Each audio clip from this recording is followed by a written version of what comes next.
Indonesia muhasabah itu sudah jadi perilaku ya, karena dulu orang tua saya, guru-guru saya kalau ngandani itu, bayangkan kalau kamu jadi dia. Jadi misalnya kita mentang-mentang atasan, otoriter sama bawahan, bayangkan kalau kamu jadi yang bawahan itu kayak apa.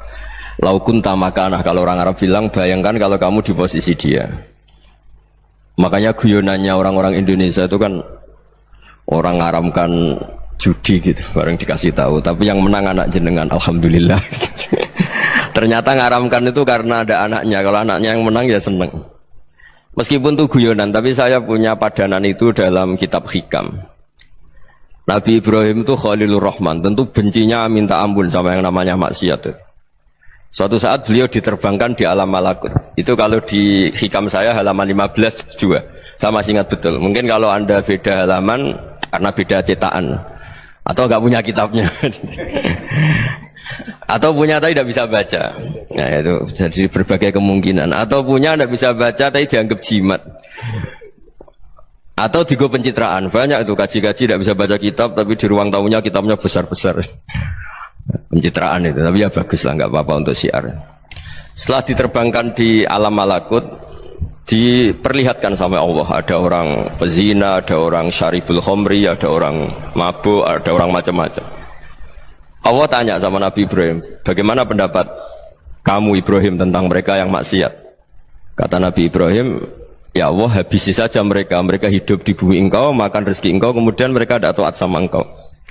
Singkat cerita, di fase itu, saya ulang lagi, di fase itu Allah nurutin sampai sekian peristiwa, mungkin 3 atau 4. Sudah, setelah sekian tahun Nabi Ibrahim lupa peristiwa itu, kemudian beliau diminta menyembelih anaknya. Ini versi kitab hikam. Memang versinya banyak tentang kenapa Nabi Ibrahim disuruh menyembelih anaknya. Ketika mau menyembelih anaknya, Nabi Ibrahim ragu. Huwa samratu fuadi, anak saya ini buah hati saya, kenapa engkau suruh menyembelih? Terus kata Allah, apa kamu tidak ingat ketika kamu saya angkat di alam malakut, kemudian kamu usul bunuh-bunuh, saya ada mempertimbangkan usul Anda, tapi kenapa sekarang saya merintahkan kamu mikir gitu? Terus, ya karena ini anak saya ya Allah. Terus kata Allah, rumang samu wong sumpukon mata ini gak gawean kau sing gawe kowe enak wae usul mata ini. Jadi saya yang bikin, kemudian Anda enak aja usul membunuh. Semenjak itu Nabi Ibrahim itu di eranya itu asfaqun nas, orang paling sayang sama manusia. Karena kadang kita keras itu ya kebetulan itu tidak anak kita, tidak keluarga kita. Cara orang Jawa itu kan gitu ya, kalau ada perempuan terus macak yang macam-macam pakai sepeda motor cowok, terus wah itu luput suwuk, semoga-moga gini. Tapi setelah dikasih tahu, niku ponakane jenengan, semoga-moga selamat. Jadi jangan-jangan kemarin ahli ma'asi itu kebetulan itu tidak keluarga kita. Kalau keluarga kita yang pernah salah pada kita, semangat kita mintakan maaf. Jangan-jangan kita didikte hukum sosial gitu. Jadi orang yang salah kebetulan itu orang yang menservis kita, atau keluarga kita, atau orang dekat kita. Jangan-jangan semangat kita mintakan ampun. Jadi kalau sama orang lain kebetulan musuh kita semangatnya minta itu kena adab. Nah ini yang nggak boleh dalam Islam. Islam mengajarkan niru Rasulullah SAW, Nabi itu rahmatal lil alamin. Bahkan kemarin saya ngaji virtual sama beberapa habaib, ada Habib Ali Al-Jufri dari Mesir, ya. Ada Habib Alwi dari Kuitang, ada Habib Nabil Al-Musawa. Dari sekian habaib itu saya masih ingat diantaranya yang didawuhkan rahmatan lil alamin itu ketika Nabi adahu kaumuh, disakiti oleh kaumnya, dan itu mereka masih kafir semua. Itu mereka dapat doanya Nabi, Allahumma hdi qaumi fa innahum la ya'lamun. Kayak apa baiknya Nabi, orang yang menyakiti, yang melukai, tapi Nabi masih berdoa, Allahumma hdi qaumi fa innahum la ya'lamun. Sayyidina Umar dapat doanya Nabi itu ya khina kana kafiran, ketika masih kafir didoakan, Allahumma a'izzal Islam bi Umar. Itu ketika masih kafir. Itu pelajaran bagi kita bahwa yang sedang tidak cocok pun itu berdapat doa kita. Ya doa supaya kondisi kita baik, hari tambah baik. Karena agama ini, saya berkali-kali bilang, limangka nayarjuwa hawal yawmal akhir. Agama ini diperuntukkan bagi yang selalu punya harapan pada Allah Subhanahu wa Ta'ala. Saya cerita muhasabah ini tentang hubungan kita dengan Allah.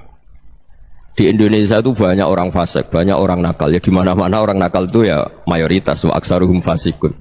Tapi berkahnya harapan. Mungkin saya kira nakal sok benda, mungkin saya kira sholat sok ben sholat, mungkin sekarang belum sakhok, belum dermawan, suatu saat dermawan. Barokahnya itu kefasikan ini dianggap sementara. Sedang fasik, sedang tidak benar. Karena kiai-kiai kita, para guru-guru kita, para habaib utamanya itu mesti bilang semoga husnul khotimah. Nah barokahnya doa itu semoga husnul khotimah itu menjadikan satu pola sosial. Yang sedang fasik ini masih diharapkan jadi lebih baik, jadi lebih. Sehingga kita tidak ngambil sikap ekstrim, yang ingin menghabisi atau ingin mengadili, tidak. Karena selalu kita punya harapan. Dan agama ini limangkan erjuwo hawal yawm akhir. Bayangkan dulu kalau yang nakal itu anak kamu. Pasti kamu nggak ingin kan langsung dapat azab, dapat apa. Padahal kita semua jadi tokoh ini abul kulli, bapak dari semuanya. Sehingga ketika Rasulullah SAW jalan-jalan kemudian melihat perempuan sedang menyalakan api. Kalau apinya mati ditiup, anaknya dijauhkan. Nanti kalau sudah jauh dari api, anaknya digendong lagi. Terus kata Rasulullah, matur ke semua sahabat, Aro'aitum anna hadih tarihatan waladaha alan nar. Apa kamu berpendapat bahwa perempuan ini akan melemparkan anaknya ke neraka? Tidak ya Rasulullah. Tidak akan seorang ibu melemparkan anaknya ke api. Terus kata Rasulullah, Allahu arhamu min hadih biwaladiha. Allah lebih rahman, lebih rahim dibanding orang tua ini kepada anaknya. Ini yang harus kita kenalkan terus, kita kampanyakan terus supaya orang hubungannya dengan Allah itu nyaman, asik. Sehingga dengan demikian selalu ada harapan bahwa yang sedang nakal ini suatu saat tobat. Kita tidak boleh menghukumi pasti begini, pasti gini, itu tidak wilayah kita. Itu juga yang dicontohkan Rasulullah SAW. Secara lahir Nabi itu nggak berkenan sama Wahsy, karena Wahsy itu salahnya salah fatal karena membunuh ahabban nasi ila Rasulillah, yaitu membunuh Sayyid Hamzah. Jadi ketika Wahsy tobat, Nabi itu nerima tobatnya. Dan ketika beliau dengan basariyahnya agak siap ketemu Wahsy karena harus ingat Sayyid Hamzah, basariyahnya diturutin. Oke, kamu iman, saya turutin, tapi jangan sering ketemu saya. Karena kalau ketemu kamu, saya masih ingat sama paman saya, Sayyid Hamzah. Kita bisa ngelola seperti itu. Kita tidak cocok sama orang, bagaimanapun mereka umat Rasulullah SAW, kita tetap mencintai mereka. Misalnya kalau beda agama, mereka sama-sama orang Indonesia, kita mencintai mereka atas nama warga Indonesia. Tapi kalau misalnya potongannya ora cocok, beda kultur, bawaannya itu mangkel no cara Jawa, ya bisa diilmoni, jangan ketemu. Wong sudah tidak cocok, ingin ketemu nyari solusi. Roh ini tok seneng itu kan ya repot itu. Ya sudah kalau nggak mati cocok ya jangan sering ketemu. Dan itu kita bisa memanage seperti itu tuh bisa. Saya berkali-kali cerita tentang Imam Syafi'i. Kalau dikasih tahu ya Imam Abu Abdillah, panggilannya Imam Syafi'i, tetangga anda ini ternyata banyak yang nggak senang anda. Jawabnya beliau senang. Ya bagus kalau nggak senang saya, ndak utang saya katanya. Jadi gara-gara saman seneng aku ngatur aku ini kan. Dan mungkin saman rasa seneng kan ya enak. Jadi hidup itu dianggap happy. Kalau seneng ya teman silaturahim, kalau nggak seneng ya nggak bakal utang gitu. Baru kaya seneng itu nggak ganggu. Gitu. Jadi dulu itu orang bisa ngelola seneng ndak seneng itu bisa. Karena ada kearifan hubungan dengan Allah Subhanahu wa ta'ala. Hidupnya selesai karena masyghul bi dzikrillah, mereka sibuk dengan Allah. Makanya kata ulama-ulama tasawuf, kamu jangan melihat manusia perilakunya, tapi kamu juga harus ingat yang gerakkan semua itu Allah Subhanahu wa ta'ala. Dengan demikian kita farah, kita senang. Makanya Nabi kalau ngutus Anas bin Malik kemudian nggak kesampaian yang diinginkan karena Anas main, ketika garwa-garwani Nabi agak tersinggung, Nabi andai karena Allah menghendaki yang saya inginkan kesampaian, pasti itu kesampaian. Jadi dianggap kegagalan Anas gak manggil yang dituju Nabi itu ya kersane Allah, ya enteng saja. Sayyidina Ali lebih parah lagi yang dialamin. Itu dalam beliau kalau dipanggil itu gak cepet-cepet ke sana. Ketika ditanya, kenapa kamu tak panggil gak cepet ke saya? Amin tu ukubatak. Karena aku tahu engkau orang baik. Orang baik itu pemaaf. Jadi makanya orang-orang soleh dulu itu bodoh itu. Makanya sekarang kalau ada orang bodoh itu mesti bidik orang soleh. Kalau orang-orang soleh itu kakean husnudzon lagi sering dibodohin. Abdul bin Umar itu masyhur itu. Kalau ada budaknya sering sholat, sergap sholat itu dimerdekakan. Akhirnya nggak sholat pun pura-pura sholat. Akhirnya juga dimerdekakan. Ketika ditanya kenapa engkau merdekakan, padahal mereka sholatnya menipu engkau, kata pembisik-pembisik itu. Man khoda'ana lillah in khoda'na lah. Dia nipu atas nama Allah, berarti saat tertipu juga atas nama Allah, enggak masalah dong, semuanya demi Allah Subhanahu wa ta'ala. Jadi ketika kita ketemu mensifati Allah Ta'ala itu ghafir, Allah pemaaf. Jangan kamu enggak fair untuk diri kamu nyifati Allah ghafir, pada orang lain Allah kamu sifati syadidul iqab. Jadi Allah kamu atur, kayak MC tadi ngatur saya. Jadi Allah itu apa? Kalau pada saya ghafir, kalau pada musuh saya syadidul iqab. Itu tidak fair. Kalau Anda punya harapan kepada Allah karena Allah Rahman Rahim, Allah ghafir, sebenarnya Allah pada musuh kita ya bisa saja Allah ghafir, bisa saja Allah Rahman Rahim. Sehingga kita melihat orang lain yang kita tidak cocok itu ya enteng saja. Itu min ummati Rasulillah sing tanaluhu syafa'atuh, tanaluhu sa'atu rahmati, tanaluhu fair. Jangan dengan kita kayak mesti dapat rahmat, jangan orang lain kayak Allah pasti syadidul iqab. Itu tidak boleh. Sehingga ketika ada orang Badui, singkat cerita orang Badui ini kencing di masjid, semua sahabat membentak dia. Yang enggak bentak hanya Nabi tok. Saking mangkalnya orang ini karena semua sahabat bentak kecuali Nabi. Setelah dibenarin Nabi, terus Nabi nyuruh sabbu ali dhanuban min ma'in. Setelah disucikan masjid itu, dia berdoa keras sekali. Allahumma arhamni wa Muhammadan wa la tarham ma'ana ahadan. Ya Allah, yang berhak dapat rahmatmu hanya saya dan Nabi Muhammad, yang lainnya jangan. Karena yang lainnya tuh jengkelin, gitu aja saya salah dimarah-marahin gitu. Jadi kalau kamu doa terbatas ya kayak orang Bedui ini, kayak orang Arabi. Apa kata Nabi? Laqad tahajjarta wasi'an. Allah yang rahmatnya luas menjadi kamu sempitkan. Karena kamu mau atur Allah hanya Rahman pada Indonesian Power, pada NU, pada kita, yang orang lain nggak perlu dapat. Itu kan kasihan Islam, karena Islam terus gak dimiliki semua orang. Allah gak dimiliki semua orang, Rasulullah gak dimiliki semua orang, karena di NU, di ormas tertentu, di gak boleh seperti itu. Gak boleh takhasyar tawasian, kata Nabi, gak boleh mempersempit zat yang rahmatnya itu luas. Ini semoga etika ini kita pakai di Indonesia. Yang sedang fase kita harapkan lebih baik. Yang sedang gak dapat hidayah, kita doakan dapat apa?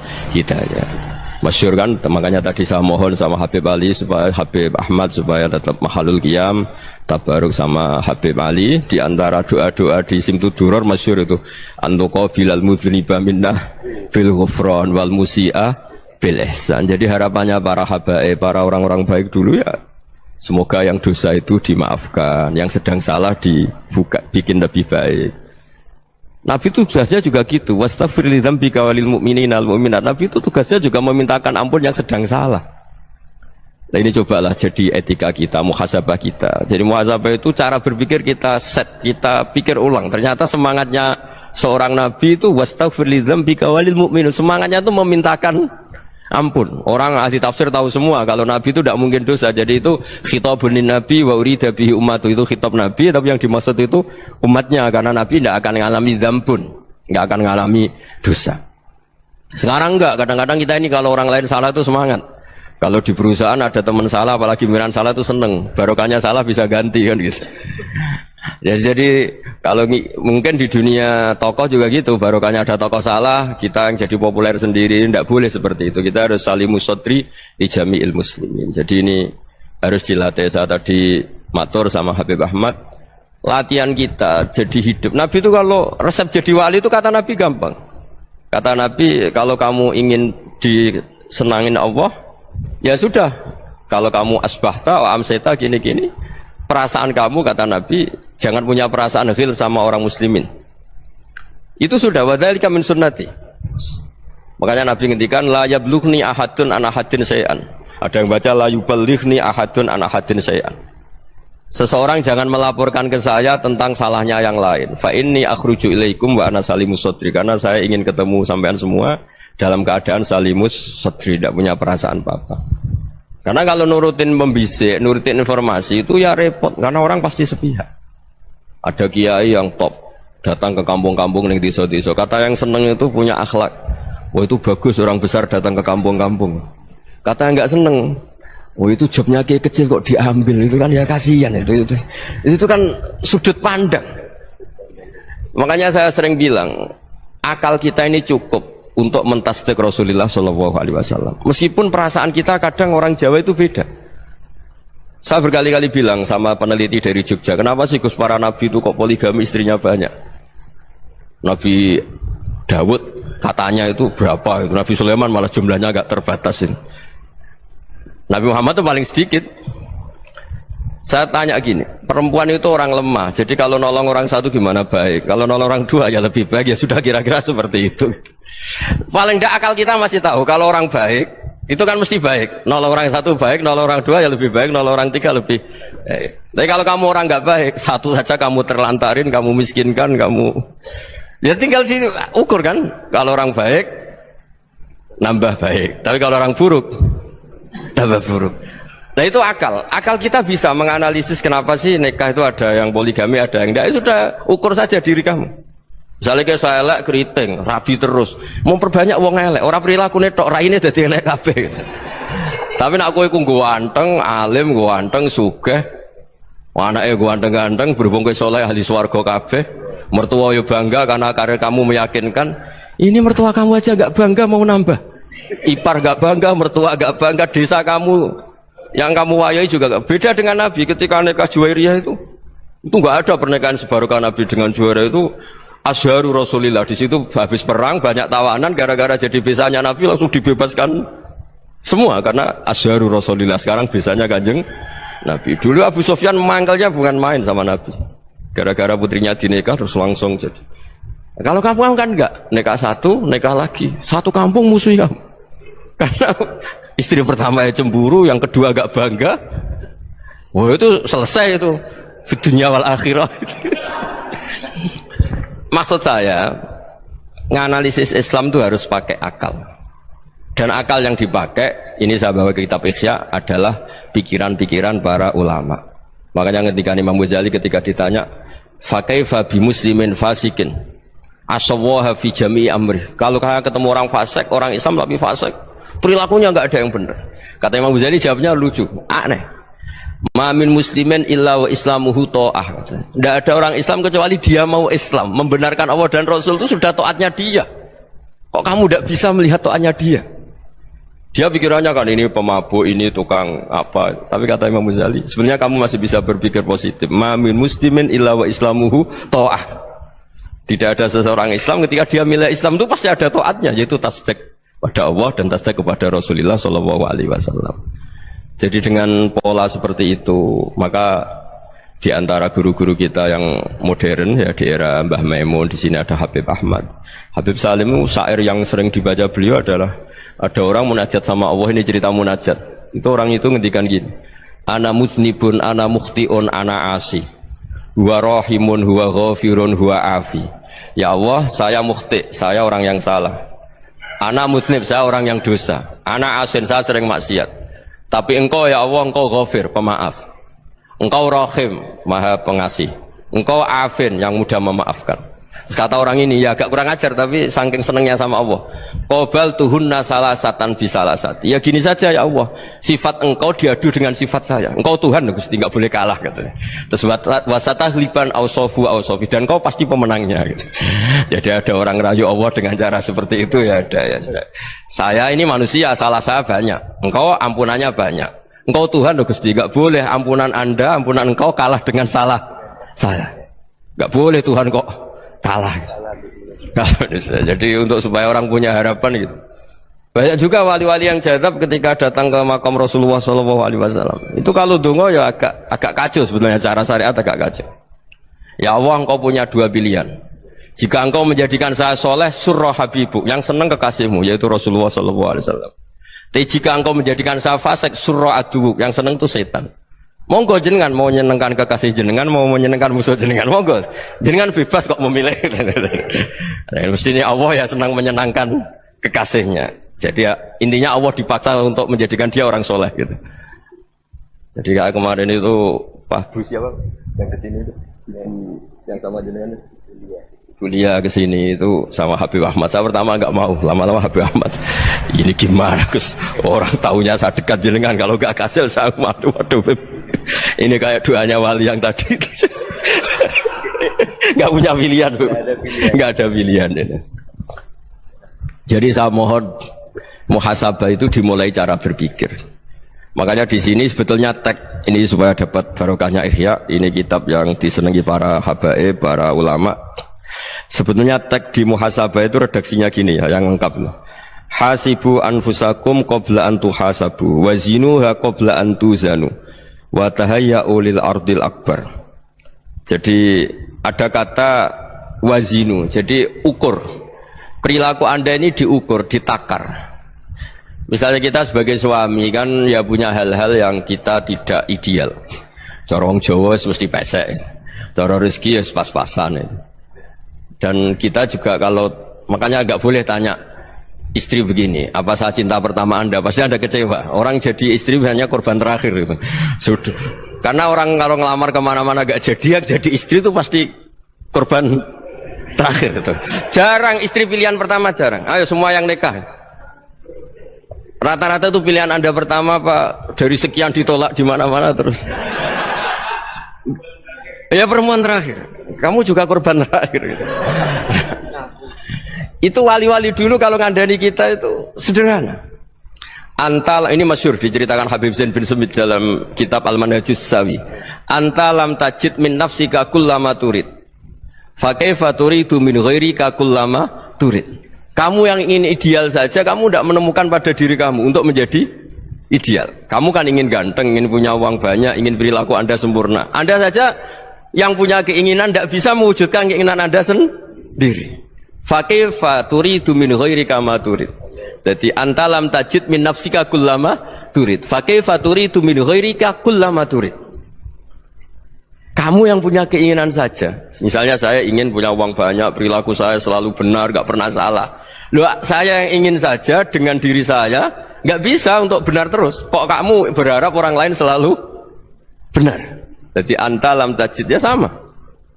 Kalau kamu menuntut istri kamu itu ramah, neriman, apa kamu neriman sama wajah istri Anda gitu? Engko ya pola neng dindi jajaki sana jajaki sini, kamu sendiri tidak pernah apa. Jadi itu nasihat yang luar biasa. Anta lam tajid min nafsika kullama turid, fa kaifa turidu min ghairika kullama turid. Kamu mau menghormati semua orang? Tidak mau kan? Kemudian Anda berharap semua orang menghormati kamu. Kamu tidak ingin kan orang lain semua menghujat kamu. Sementara kamu enak aja menghujat orang lain. Makanya Rasulullah SAW itu luar biasa ketika bikin kaidah sosial. Apa la yu'minu ahadukum hatta yuhibba li akhihi ma yuhibbu li nafsi. Jadi kalau ukuran iman itu sederhana. Kalau sesuatu itu baik, nyaman bagi Anda ya bayangkan itu pada teman Anda. Misalnya Anda bangun tidur sudah acak-acakan, enggak punya uang, utang jatuh tempo, kan enggak ingin ketemu orang. Ya kamu jangan bertamu ke jenis ini karena dengan kamu yang alami juga enggak siap ketemu orang. Makanya ada Habib Alim itu dilapuri sama seseorang. Beb, dulu teman saya itu ketika saya kaya itu sering main ke saya. Setelah saya miskin, mereka tidak main ke saya. Kata Habib itu bagus, sunahul begitu itu bagus. Coba kalau kamu dulu kaya, teman kamu main kan kamu gaya, di rumah ada makanan, bisa hormat tamu. Setelah kamu miskin jadi buruh manol di pasar atau buruh bikin boto, teman kamu datang, malu enggak kamu? Mendingan enggak datang gitu. Akhirnya baru, oh ya alhamdulillah kalau gitu. Loh ya kan dulu teman kita datang, kita ada Alphard, istri cantik, rumah bagus. Lah kita miskin, buruhnya orang pas dibentak-bentak, teman kamu udah datang. Milih datang kamu enggak kalau setelah kamu jatuh? Enggak kan? Jadi barokahnya ilmu itu terus. Ya, tapi kadang-kadang orang loh, wah setelah saya miskin teman-teman enggak kasih ke sini. Ya kalau kamu sudah jatuh, teman-teman kamu ke situ jadi tontonan.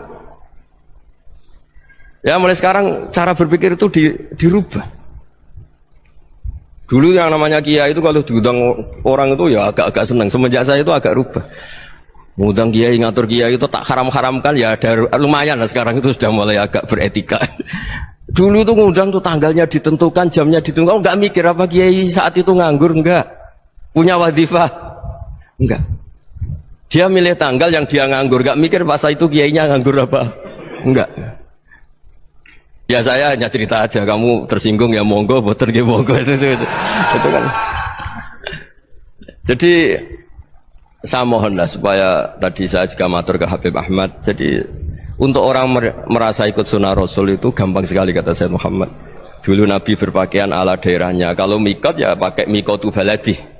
Karena Nabi orang Madinah dan beliau berdomisili di Madinah ya misalnya mikotnya dari Bir Ali misalnya. Tapi kalau Anda orang kawasan Tanim mau umrah ya dari Tanim. Misalnya kawasan Jirona ya dari Jirona. Artinya apa? Kamu ngambil mikot karena Nabi mikot misalnya dari Bir Ali, bukan berarti kamu harus seperti Nabi di Bir Ali, kamu orang Mekah, misalnya kamu orang Tanim, orang dia harus dari mikot itu apa? Baladi.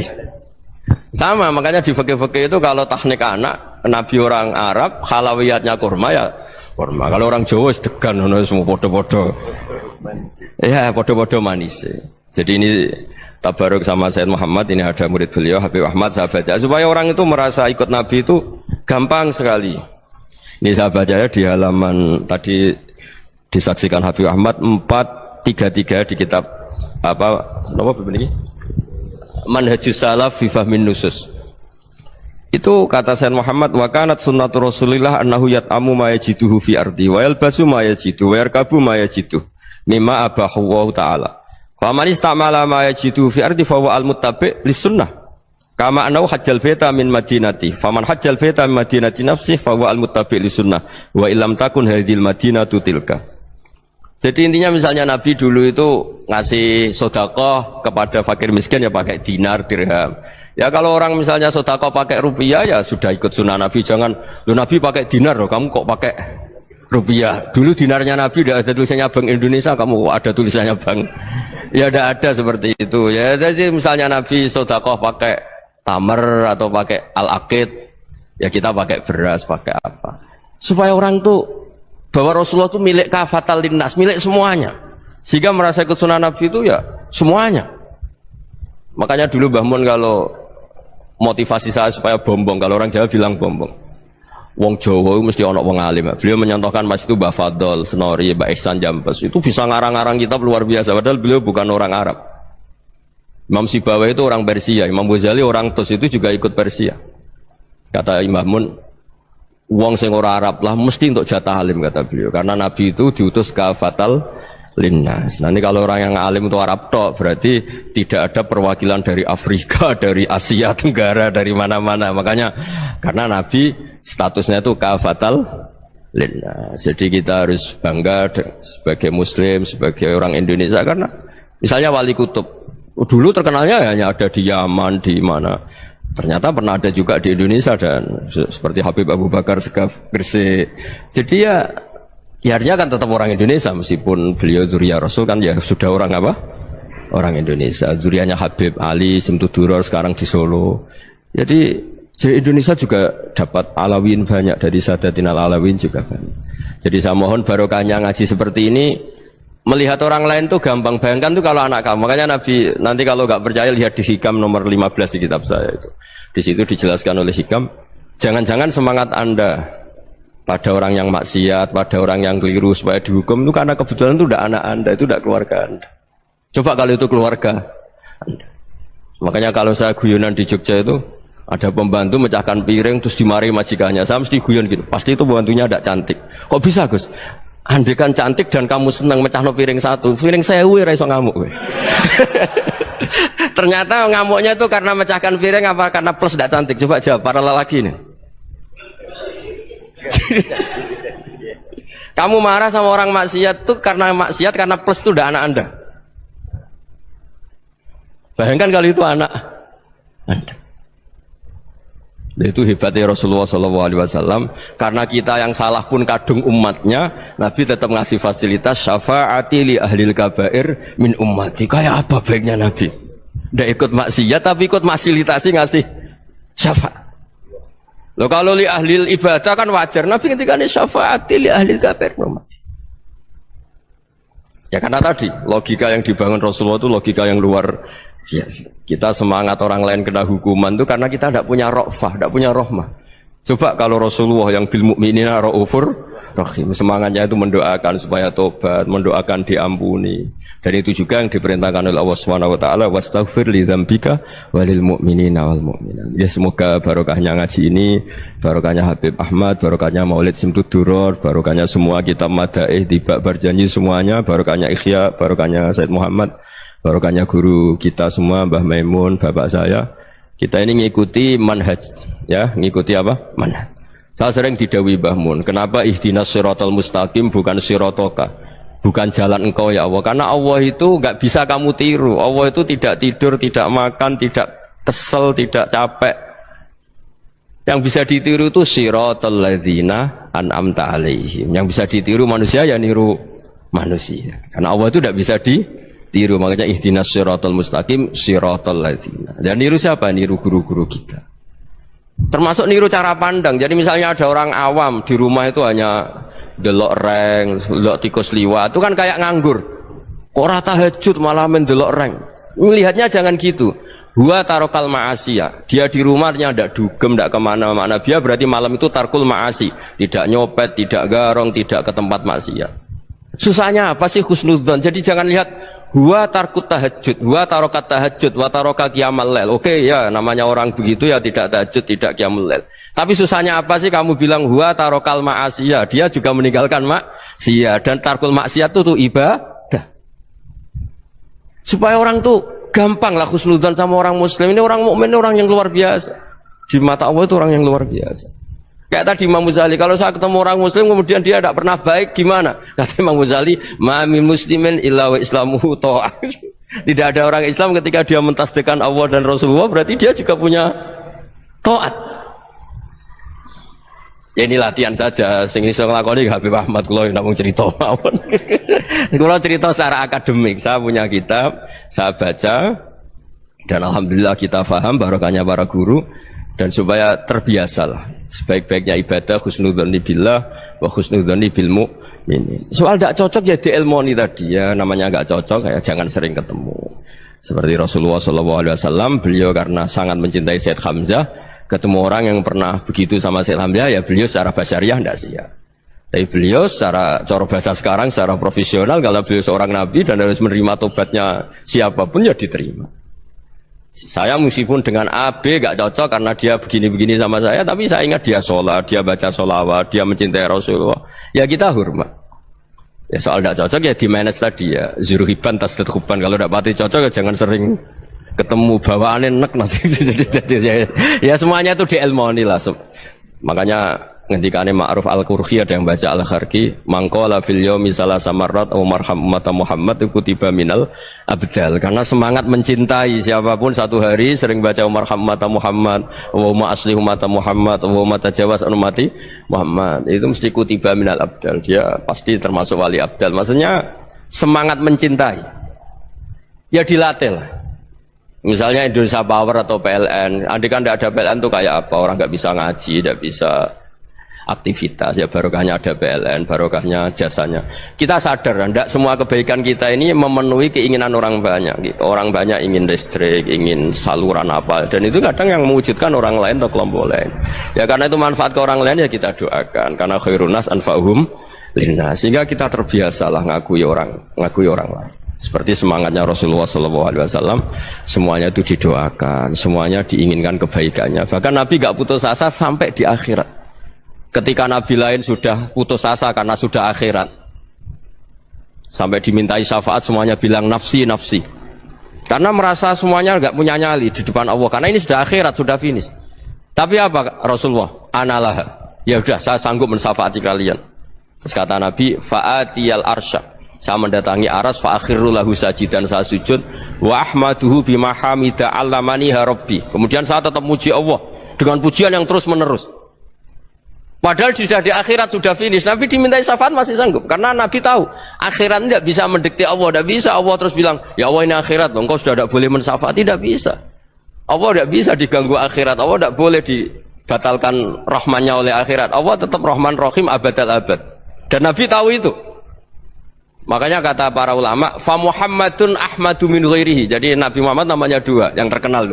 Sebenarnya banyak yang terkenal dua, Muhammad sama Ahmad. Ketika Nabi punya nyali memuji Allah di akhirat atau sudah di akhirat, itu fa Muhammadun ahmadu min ghairihi. Ketika Nabi lain sudah tidak punya nyali muji Allah karena sudah akhirat, Nabi Muhammad tetap berani muji Allah di saat seperti itu. Makanya Ahmadu di situ kata ulama itu af'al tafdil, fa Muhammadun ahmadu min ghairihi. Kanjeng Nabi lebih memuji Allah di saat yang Nabi lain sudah tidak punya nyali untuk memuji Allah di saat itu. Makanya kata Nabi, fa akhiru lahu sajidan wa ahmadhu bimahamida allamaniha rabbi.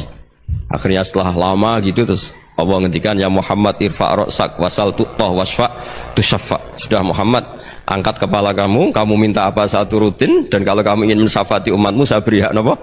syafaat.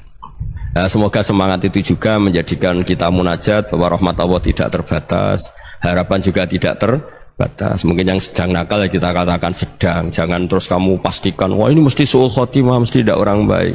Tidak, agama ini liman kana yarju wal yaumal akhir, selalu bagi yang punya harapan.